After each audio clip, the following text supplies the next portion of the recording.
Hello friends, greetings to everyone on our channel.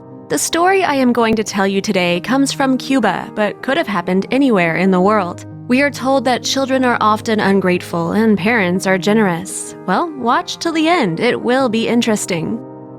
Miguel and Paula lived in a small village near the capital. They have been one family for 40 years.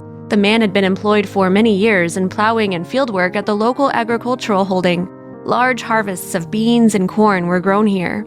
The wife stayed at home. To help her husband, she did embroidery. They had an agreement with the store, which gladly accepted icons, flowers, and whole paintings for sale.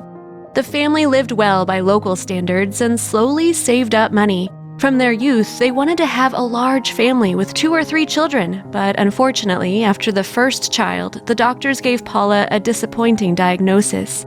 So all the more they loved their only son, Fidel. He always got everything he wanted. His mother tried to protect him from hard work, and his father never took him to the field.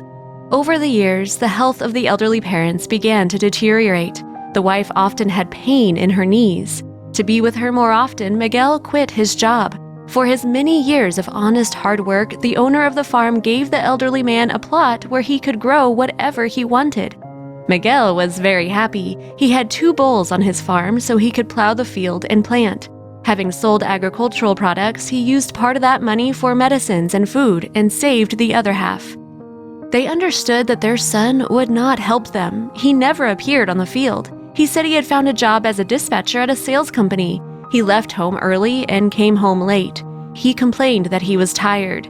But people always said to the mother that they saw him in the billiard club where there were slot machines. There were always unpleasant people hanging out there. They even said that they were selling drugs. Paula was very afraid, but she did not say anything to her husband, worrying about his health. She asked her son what he got into, but she got empty excuses. Miguel had finished another season of product sale. The elderly couple happily put some more money in a box, realizing that they would live peacefully until the next season. The elderly man put all the tools away and they bought hay for the bulls.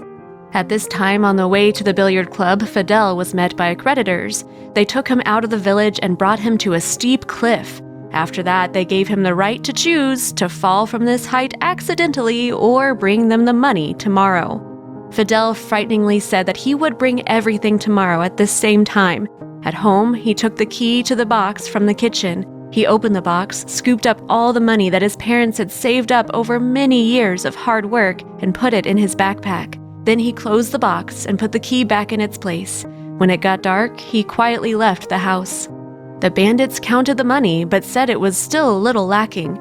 Then they said that he could repay the remainder of the debt with garden tools that they had seen with Fidel's father or with his 2 bulls. The debtor understood that stealing animals would simply kill his father, so he agreed to steal his garden tools instead. He decided to stage theft. He broke the lock on the shed and stole all the garden tools. The elderly people and even their neighbors were shocked. Thefts never happened in their village. Moreover, everything was stolen at once. On some instinct, Paula took the key and opened the box where they had put all their savings, and it was empty. The bandits brought the stolen goods for sale to the agricultural farm where Miguel had been working for many years. The owner of the farm immediately recognized the garden tools that he and the foreman had once bought. He realized that his faithful friend had his garden tools stolen, and if he did not buy them at once, the elderly man would be left with nothing. He said that he would buy everything, but on the condition that he was told who was selling them. The bandits told who gave them the garden tools for sale. At this time, Fidel returned home. He saw how upset his parents were, but he was silent. While the elderly couple were thinking about how to live on, the owner of the agricultural company approached the house. He and 2 assistants carried everything that had been stolen. Miguel happily went to meet his former boss, but no one understood where he got the garden tools from. Señor Alonso was angry. He saw Fidel and forced him to confess the theft to his parents. Fidel already wanted to confess himself. The owner of the agricultural firm told him sternly, "I do not do charity work. These tools are quite expensive, even for me. I bought them because I respect your parents, but you will have to work out all the money on the field, of course, if you do not want to go to jail." The thief gladly agreed. Now Miguel and Paula hoped that Señor Alonso would teach their son decent work. It would be useful to him later when he inherits his father's land. Fidel repented and realized how despicable he was. He gave his word that he would work with all diligence to become a good son, able to support his parents.